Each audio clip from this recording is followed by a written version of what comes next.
en 2022, j'ai été expulsé par mon parti politique. Ou viré, là encore. Vous êtes un rebelle, vous dites. C'est un rebelle qu'on a en face. C'est le Magali Berda de la politique. On va en parler, puisque c'est à ce moment-là que je suis devenu le député pirate, puisque mon parti politique a dit, à ce moment-là, Stéphane, t'es sympa, t'es député, mais là, sur les élections, on a envie de mettre Manuel Valls à ta place. D'accord ? Donc ils m'ont dit, casse-toi. Moi j'ai dit non, désolé, moi je reste, je me présente, j'ai pas besoin de votre étiquette, Renaissance, et c'est les gens qui vont choisir, c'est les électeurs qui vont choisir. Donc il y a une... Moi j'ai deux impressions. J'ai une impression que il y a eu un acharnement sur principalement les influenceurs issus de télé-réalité.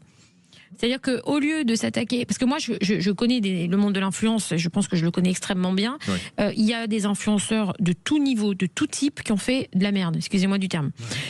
Et j'ai eu l'impression, pendant cette loi des influenceurs, qu'on tapait principalement les candidats télé-réalité parce que c'est eux qui font le plus de sale buzz, entre guillemets. C'est-à-dire qu'on sait qu'en tapant sur eux, on va faire plaisir aux gens.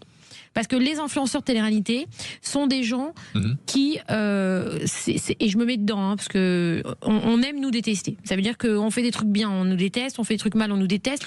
Et ils n'ont pas le même rapport, les gens, avec les influenceurs généralistes, moi je les appelle, qui sont pas issus de télé-réalité. Et on a eu l'impression, nous, dans ce milieu, que vous, en tant que député, vous preniez les influenceurs télé-réalité parce que vous saviez que les gens allaient aller dans votre sens, alors que finalement d'autres faisaient même pire que les candidats télé-réalité, mais vous leur tapiez pas dessus, et que en même temps ça vous donnait un peu ce côté bon samaritain de dire moi je suis les gens n'aiment pas les candidats de télé-réalité, c'est facile à descendre, c'est facile à faire détester, donc forcément les gens vont plus nous soutenir, vous voyez. Alors que finalement, je termine juste cette phrase, alors que finalement cette loi, quand on la regarde point par point, à 80%, elle n'est qu'un résumé de lois déjà existantes.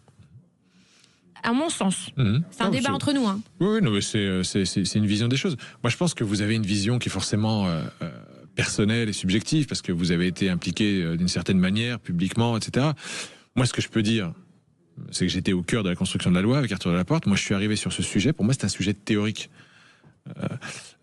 Notamment parce que ça fait 30 ans que je vis hors de France, et que moi, honnêtement, quand j'ai commencé à travailler sur cette histoire, je ne connaissais aucun des influenceurs dont on me parlait. Je ne savais pas qui avait fait de la télé-réalité, qui n'avait pas fait de télé-réalité.